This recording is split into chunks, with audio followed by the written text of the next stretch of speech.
کہ مسلم نون بھی یہی بیانیہ جا کے بنایا کہ وہ بھاگ گئے تھے. تو آج آپ کو پتہ چل گیا کہ بھاگ گئے والا بیانیہ کس نے دیا تھا. اس کا مطلب ہے انہوں نے بیانیہ دیا تھا, ان کو بھی یہی کہا تھا کہ آپ کہو کہ بھاگ گئے تھے. تو کہتے ہیں کیونکہ وہ بھاگ گئے تھے تو بھاگنے کے بعد کیونکہ بھاگنے کا جواز نہیں تھا تو وہ انہوں نے پھر اس کا بیانیہ لاشوں کا بیانیہ بنانا شروع کر دیا, یعنی ہماری طرح سے فائرنگ کی نہیں ہے. تو وہ کہتے ہیں کہ پھر احتجاج اور اظہار رائے تو آپ کی جو آپ کو حق حاصل ہے, لیکن اگر آپ کیل والے ڈنڈے لے کر اور رینجر کے جوانوں پر حملہ کریں گے اور شہید کریں گے. رینجر کے جوانوں کو کس نے شہید کیا؟ وہ گاڑی کے نیچے, سب کو پتہ چل گیا کہ کس کی گاڑی کے وہ نیچے آئے تھے, لیکن پھر بھی DGI کہہ رہے ہیں کہ آپ رینجر کے جوانوں کو شہید کریں, یعنی PTI والوں نے رینجر کے جوانوں کو مارا ہے. حالانکہ کئی ساری ویڈیوز موجود ہیں جس میں پولیس والے ان کے ہتھے آئے, علی امین گنڈاپور انہوں نے چھڑوایا, لیکن یہ دیکھیں کہ کوئی ایک بھی سچ نہیں بولا گیا. اسلحے والا جھوٹ آپ کے سامنے ہے. پھر رینجر کے جوانوں کو قتل کیا, وہ بھی آپ کے سامنے آ گیا کہ کس نے کیا, لیکن پھر کہا گیا کہ یہ سارے انتشاری ہیں, سوشل میڈیا کے اوپر اس طرح کا پراپیگنڈا کیا جا رہا ہے, اور یہ پاکستان سے باہر بیٹھے ہوئے انتشاری اور سیاسی دہشت گرد ہیں یہ.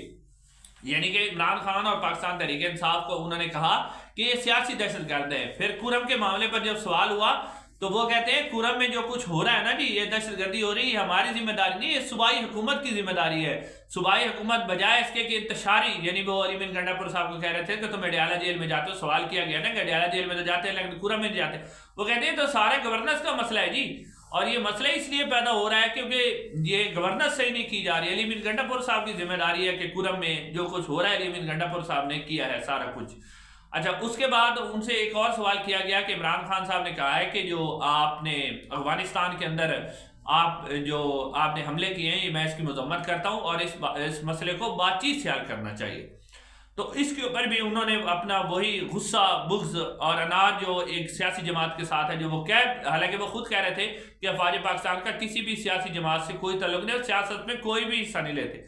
اب یہ جو بات ہے نا کہ سیاست میں ہم حصہ نہیں لیتے, اس کو آپ کسی بھی پاکستانی چھوٹے سے چھوٹے ادنا سے عقل والے میرے جیسے سے پوچھ لیں تو وہ کہے گا یہ جھوٹ ہے, تو پھر اس بات کو کون مانے گا. لیکن اب اس کا جواب انہوں نے کیا دیا کہ یہ ضد کس کی تھی کہ مذاکرات کریں. وہ کہتے ہیں 2021 میں ہم نے تو دہشت گردوں کو ختم کر دیا تھا, یہ تو عمران خان نے ضد کر کے مذاکرات کیے تھے, اور عمران خان کی ضد تھی کہ مذاکرات کرنے ہیں, اور پھر جب مذاکرات کیے تو اس کے نتیجے میں پھر دوبارہ دہشت گرد آ گئے اور پھر وہ دوبارہ دہشت گردی کر رہے ہیں. یعنی کہ اب وہ دہشت گردی بھی عمران خان کے کھاتے میں ڈال دی ہے, جو کہ خود ہی ناظرین اکرام آپ کو پتا ہوگا کہ جو کچھ بھی ہوتا ہے وہ ان کی مرضی کے بغیر نہیں ہوتا. نہ مذاکرات ہو سکتے ہیں, نہ ہی جنگ بندی ہو سکتی ہے, خود ہی سارا کام کرتے ہیں, لیکن پھر ڈال دیتے ہیں کہ جی سیاسی جماعتوں پر ڈال دیتے ہیں. ابھی 26 نومبر کا بھی انہوں نے ڈال دیا کہ جی یہ تو پولیس کی طرف سے ہوا ہے, مسلح کوٹ فوج نے تو گولیاں نہیں چلائی. اب یہاں بھی پھر اور بھی انہوں نے پاکستان تحریک انصاف اور PTI کے متعلق کہا کہ یہ منافق ہے, یہ بھی کہا, جی ہاں کہا کہ یہ منافق ہے. پھر وہ کہتے ہیں کہ ہمارا کسی سیاسی جماعت سے تعلق ہی نہیں ہے, منافق ہیں, یہ انتشاری سیاست کرتے ہیں, اور یہ جو ہے وہ ہمیشہ یعنی سیاست. پھر ان سے پوچھا گیا کہ جو مذاکرات ہو رہے ہیں, مذاکرات کے حوالے سے آپ کیا کہیں گے کہ بیک ڈور پر مذاکرات ہو رہے ہیں, کیا بیک ڈور پہ اسٹیبلشمنٹ اور عمران خان کے درمیان بھی مذاکرات ہو رہی ہے سیاسی جماعت. اچھا, اس کے اوپر انہوں نے یہ نہیں کہا کہ نہیں ہو رہے, یا تو کہہ دیتے نا کیٹیگوریکلی کہ نہیں مذاکرات ہو رہے, بالکل نہیں ہو رہے مذاکرات. تو وہ کہتے ہیں نہیں, یہ تو ہمارا مینڈیٹ ہی نہیں ہے, یہ تو سیاسی جماعتوں کا کام ہے کہ وہ مذاکرات کریں, اور ہم اچھا سمجھتے ہیں کہ سیاستدان اگر بیٹھ کر مسئلے کو حل کر لیں اور انتشار سے بچیں تو ہم تو اس کو کریڈٹ دیتے ہیں.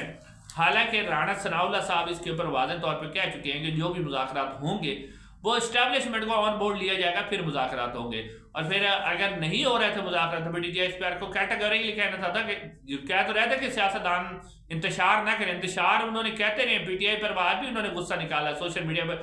شاید وہ سوشل میڈیا کے اوپر جو کمپین چلتی ہے اس سے ان کو بڑا ڈر ہوتا ہے اور ڈرتے ہیں وہ. تو آج بھی انہوں نے یہ نہیں کہا کہ مذاکرات نہیں ہو رہے, انہوں نے کہا کہ سیاسی جماعتوں کا کام ہے مذاکرات کرنا.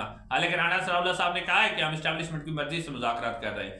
انشاءاللہ ناظرین اگلی ویڈیو میں آپ سے ملاقات ہوگی. کمنٹ سیکشن میں اپنی آراء کا اظہار ضرور کیجیے گا. السلام علیکم ورحمۃ اللہ.